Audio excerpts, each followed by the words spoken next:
Not at all. Turn it up down here, man. Underestimated and still I made it. In the book of hard knocks, I'm highly educated. Nobody told me looked over, but still dedicated. Played in the league for 13, I ain't gotta be favorite. 2 Super Bowls, Honolulu, I stood with the greatest. The thing is this, if never rich, I'm good with my neighbors. DB precision, television, ain't asked for no favors. Numbers don't lie, neither do pictures, just look in the papers.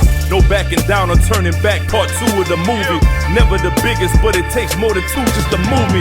Ain't gotta like what I'm saying, just watch me go to work and tackle all of these topics right here on Face First. Well, we are back on Face First, and it's been an interesting, I guess, 2 weeks since I've had an opportunity to talk to y'all. And there's been some people that have been in the news, and I guess me and my friends have sort of, been in the news too.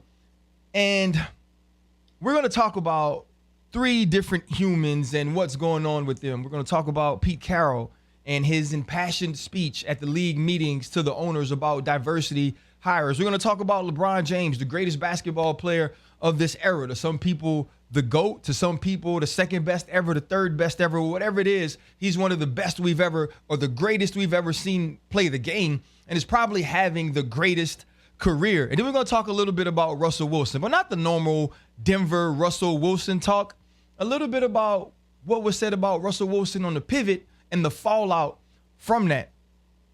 Pete Carrol seems to be a really good man. Pete Carrol speaks out about Colin Kaepernick and the fact that Colin Kaepernick should have a job. He said Colin Kaepernick actually called him. And then when you look at his roster that is probably headed by Geno Smith or headed by Drew Lock, Colin Kaepernick is probably a guy who can at least come in and compete there. But Pete never gave him a job. But it's also not Pete's job to give Colin Kaepernick an opportunity. It would be nice. We would all love it. But the dude ain't played 4 or 5 years. None of us are expecting someone to jump out on that limb and say, even though things have changed, even though we see police brutality different, even though we see the inequalities differently, that Colin Kaepernick was right, we're going to give him a job. Nobody does that. Nobody wants to do that. This man's throwing at Michigan. This man's throwing at Carr High School in Louisiana. He's throwing all over the place, throwing to the Lockett brothers, just trying to find somebody to say, you're good enough.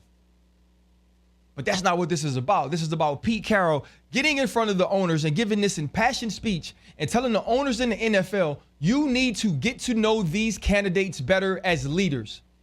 It's not all about the X's and O's and what they can do. It's not about putting them in rooms where they're coaching people that look like them so they can relate, where they can get your message or communicate your message from the top, in the middle, to the bottom. It's about the fact that these men can be leaders, that these men do understand how to delegate. These men do understand how to build. These men do understand how to get somebody to progress from where they start to where they need to be. And so Pete Carrol gives this speech, and he's talking to the owners, and Jed York of the San Francisco 49ers, Jimmy Haslam of the Cleveland Browns, Jerry Jones of the Dallas Cowboys. They get up and right away say, hell no, Pete.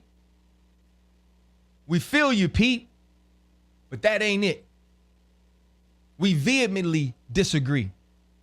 We don't have to hire that way. We don't have to change our approach to learning about these men. None of these things we have to do. And they're actually right. These are their companies. These are their billions of dollars. These are their millions of dollars that they're giving out on contracts. And if they want to hire somebody that's familiar, or if they want to hire somebody that they vibe with, or somebody that sounds like them, or somebody that makes them feel, you know what, this is going to be like an extension of me in the locker room, they can actually do that. They earn the right through their business acumen, through their smart maneuvers, through their great investments, maybe through their trust funds.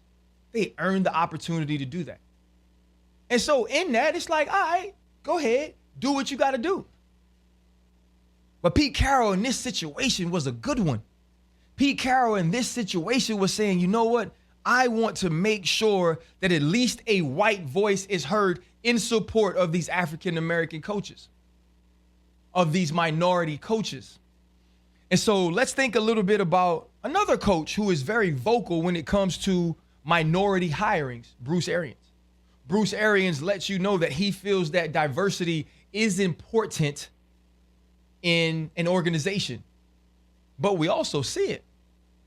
Todd Bowles, who is now the new head coach because Bruce Arians stepped down and took a consultant job, gets to take over a job where now it's not like it was at the Jets. He doesn't have the quarterbacks that he has at the Jets. He doesn't have the players that he had at the Jets. He has an actual opportunity to win and 5 years of a contract to do it.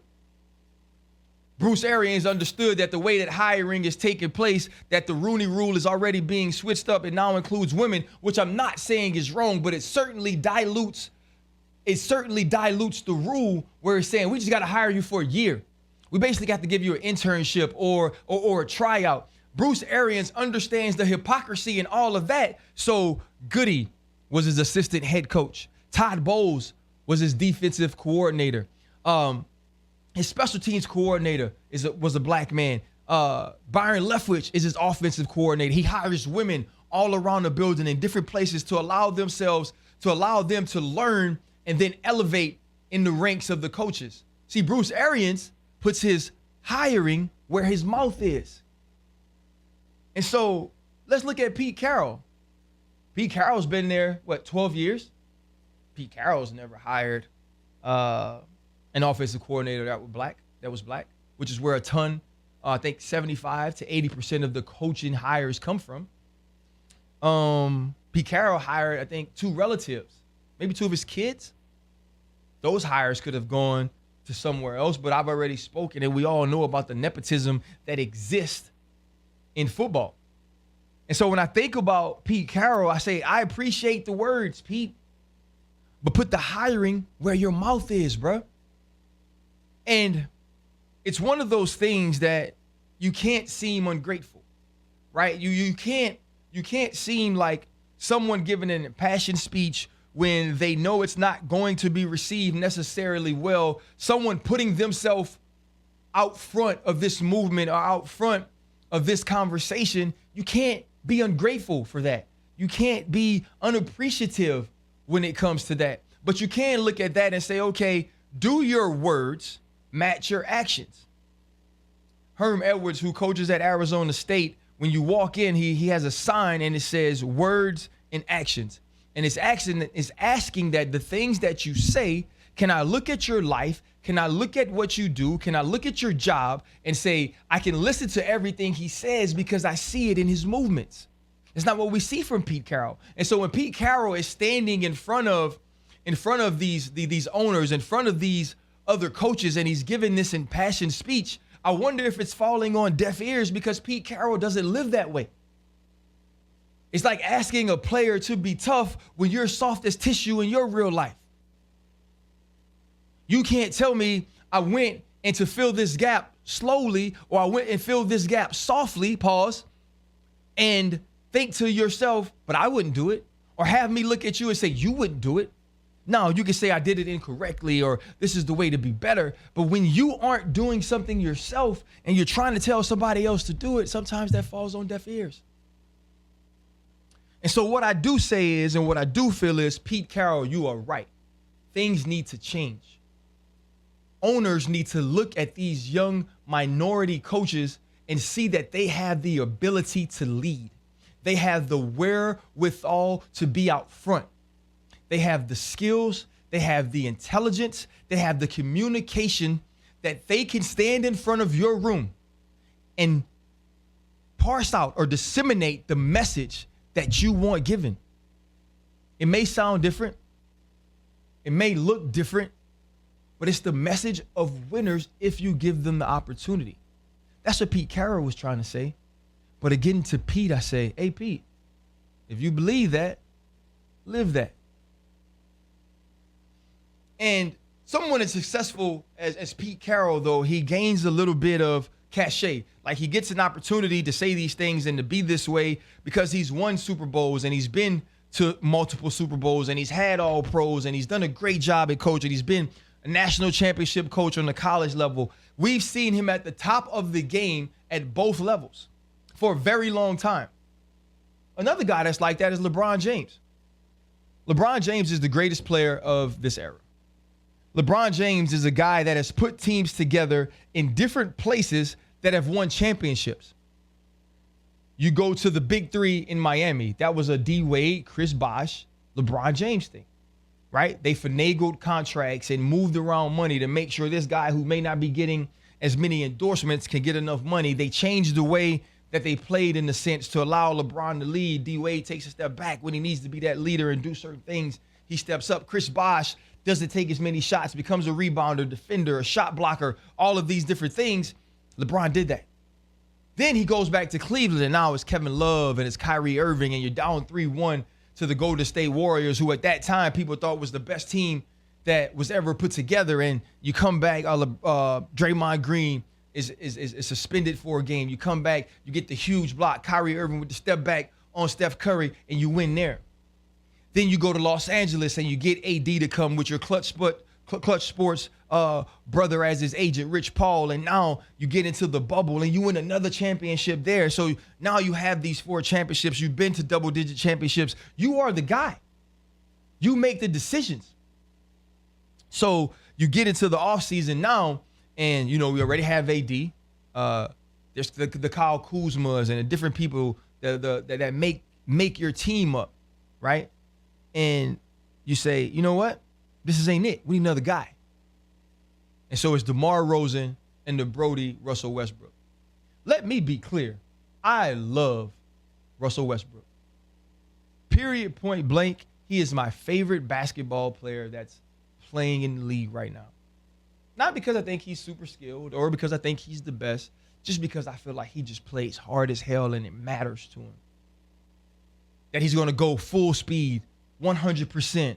All out. And that may mean that the ball may slam off the backboard hard as hell. That may mean that when he pulls up and tries to bank one off the glass, that he shoots it on the other side of the goal. All of these things happen, but when you look at his numbers, it's like, it's not that bad.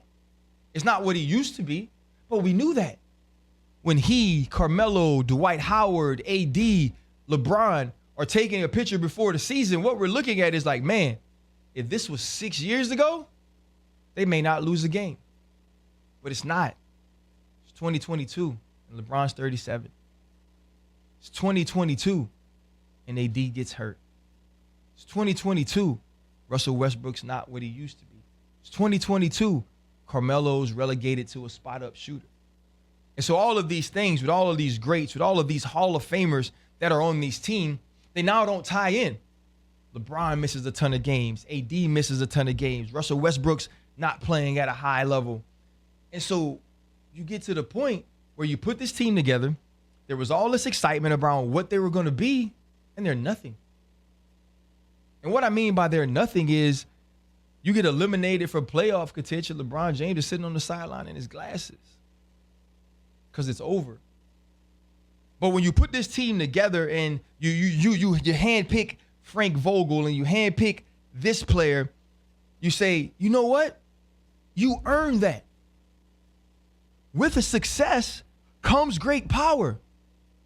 But you better know that it's often followed by harsh criticism. And so now LeBron's above the law in so many ways, right? Like you can't doubt who he is as a man. You can't doubt who he's been as a player. You can't doubt who he's been as a GM and putting teams together. But he had an opportunity to get DeMar DeRozan. DeMar DeRozan, who early on in this season was in the MVP conversation when Lonzo Ball was healthy and when they had a full roster, Caruso's healthy, and they have all these guys who are still out there playing. DeMar DeRozan was playing at as high of a level as anybody in the NBA. DeMar DeRozan was a guy that had seemed to resurrect his career in a way that we had never seen it. It wasn't resurrecting it back to what it used to be. It was actually bringing it back to a point that it had never been. And so then you look at the team and you say, okay, are we going to blame all of this on Russell Westbrook, though? Is everything that has gone wrong with the Los Angeles Lakers Russell Westbrook's fault? Is Russell Westbrook not playing well enough? And that's the only reason? Hell no. Frank Vogel, a defensive-minded coach, hasn't found ways to make the offense work. Frank Vogel, who now has to deal with LeBron and Clutch Sports and Rob Pelinka bringing in Russell Westbrook, and he's not playing well, he has to deal with, do I bench him? Where is he in critical moments of the game? When we're down the stretch and we need big shots and we need smart passing, do we pull him out? That's hard. That's the team Bron put together. Is he the greatest player of this era? Hell yeah. Is this the most embarrassing thing that's ever happened to him, that's ever happened to the Lakers? Probably so. And like Kobe said, he played with Smush Parker. These things are difficult. These things don't always work out the right way. But when you're Bron, you can have your own show. When you're Bron and you get opportunities to talk in the barbershop, you can put pressure on people. LeBron has said he's staying in this game to play with his son Bronny, whenever that is, whenever that happens. This year, even with the injuries, LeBron James averaged 30 freaking points a game. He said it himself. He doesn't think that he gets the proper love for being the scorer that he is. I agree with that. He says people don't recognize him for what he's done. Sometimes I agree with that. So are people going to wait around for Bronny to come out to get 1 year of Bron, 2 years of Bron? And let's be honest, at that point, he'll probably still be able to give you 22 and 8. But I found it telling that LeBron said, you know what? Bronny's my 1. Steph Curry's my 2. And Steph said, I'm good right now. See, Steph still knows that he has a wow. Steph knows that he has Draymond and he has Clay and now he has Poole and he has Steve Kerr. Steph understands that his time isn't up, that there are more rings to be won, that I'm going to be the face of this thing. But I find it very, very, I don't know if it's odd. I don't know if it's funny that he said, nah, I'm good to who many think is the GOAT. Now, those many weren't born in the 90s or weren't alive in the 90s to see the other guy that truly is. But man, damn it if an argument can't be made for Bron. You put this team together. These are the people you wanted, and it failed. Bron's going to have to own that, like all the successes. Whether it's misunderstood, whether it's twisted in a way, it is what it is. It's out there now. It's for people's consumption, and they'll do with it what they please. And that's what's crazy, right? People's consumption. I started a show called The Pivot. I think I've spoken about it here on Face First. And man, like we've done some amazing things. Like we truly have. What we've become in 3 months is honestly beyond our wildest dreams. But with that, right, much as I said, is with success comes great power, which is often followed by harsh criticism. That's us now, right? I do the show with Fred Taylor, Channing Crowder, and a couple of weeks ago, I hit my producer up and I'm like, bro, like we don't really have voices. Like we don't really get to talk because we always have these guests and there's so much going on in free agency. And I really wanted to give Channing and Fred, because I came on here and did it, an opportunity to speak on Deshaun Watson, right? I was really like keen on those two getting opportunity to do it. I thought we needed to have a voice in there. I thought we needed to have a perspective, right? So, but we were going to get there by going through the rest of free agency. So we start going through it and we talk about Russ to Denver, and Channing starts to Chan, right? And what he says is Russell is square. If he didn't have that money, Sierra wouldn't be with him. And I chuckle and I laugh. And then toward the end, I say, well, when you have a certain level of toxicity with Future, because Channing mentioned, you don't leave Future for Russell Wilson. I said, you want something stable. And then we move on because I was trying to get to Deshaun Watson. We were just putting this on our Clips channel. It had to be short. And so we didn't really get to expound. But this is the last thing I'm going to say about Chan.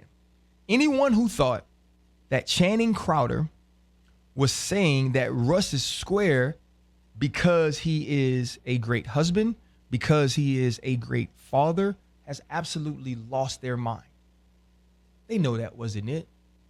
But I do get it, right? Because in black communities, when we see a couple like that are two famous people that seem to be in love, that seem to support each other, that seem to champion each other, that take all of these beautiful pictures in these expensive clothes, that seems like the black American dream. And so there's no way you can talk about that person. Here's what I'm going to say. I laughed because I believe he's square too. I also, on the other side, believe that he's a great husband. At least seemingly so. I believe that he's a great father. I believe that he's an example for what you want a black man and a black family to be when it comes to the way that he treats his wife and he treats his children. That does not make him square. That makes Russell Wilson admirable. That makes Russell Wilson a role model.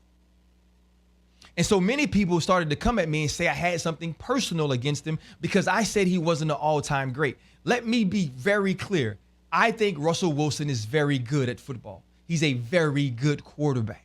He's a top 10 quarterback in this league. The elite all-time greats that I played against are Brett Favre, Aaron Rodgers, Peyton Manning, and Tom Brady. The GOAT, 5 MVPs, 3 MVPs in a row, and 4. And countless all-pros. Russ doesn't have those things individually, which is why I didn't count him in that. But let me be clear with this. I don't have a personal problem with him. Like I said, Russell Wilson is a great father. It seems to be a great husband. He supports and champions his family. People should look at that as a role model, as someone we should want young black men to be. I don't think that makes him square. I think that makes him someone we should look at and try to have our daughters married, our sons be like in that sense, to have that family, especially as African Americans. The only personal problem I've ever had with Russ is this. In 2016, in July, at the height of the protest, Michael Bennett steps off the stage in the Black Lives Matter shirt. The reporter asked Russell Wilson, "Do you believe Black Lives Matter?" He doesn't answer it right away. 30 seconds into the answer, he says, "I believe, of course, Black lives matter. Police lives matter as well. Everybody's lives matter." That was an opportunity that Russell Wilson had a chance to step up and be unapologetically black, unapologetically African American, unapologetically understanding what needed to be said at that time, the way that his brothers needed to be supported, but he didn't take it. It's not personal to me. I just didn't like it. I thought it was an opportunity for us to step up, and we needed him. This is the same time I'm wearing Colin Kaepernick jerseys on Mike and Mike, getting calls that I can't do that. In 2020, when it was more politically correct to do that, or maybe when his beautiful African-American wife or black wife, Sierra, taught him things and he now had black children, he could feel it, he gives an impassioned speech and an impassioned movement at the ESPYs. And all I thought was, I wish I could have saw that in 2016 when it wasn't popular. That too isn't square to me. That too isn't lame to me, but that is manufactured to me. And manufactured is square to me. That is an image or a perception or a persona that I have to keep up, and that's square to me. That's lame to me. Again, great husband, great father, philanthropist. All of these things are great. Those things make Russell Wilson admirable, and he doesn't have to live life to not be square to me. And maybe I'm tainted from knowing people in that locker room and listening to their stories of it. But I know when I look at a post and he's holding the camera and he's like, "Mr. Unlimited," the first thing I think is square. When he takes a picture from the hospital and he's in a wheelchair with his finger surgery and he has the glasses on and the hats or whatever he has on and he says "Lionhearted," yeah, I think that's square. Because when I walked out of the hospital with piece of my liver gone, with my spleen gone, with my gallbladder gone, when all that happened, I ain't take no pictures. all I could think was, thank God I'm back to my family and now I can get back to work to support them. So when somebody like me sees that, I think it's square. I'll say again, being a father doesn't make him square. Being a husband doesn't make him square. Being a philanthropist, being someone that's out in the community, all of those things are great. But when we're talking square or lane, we're talking on a very micro level that doesn't have to be examined, it doesn't have to be evaluated. The reason I laughed was because I thought everybody already knew.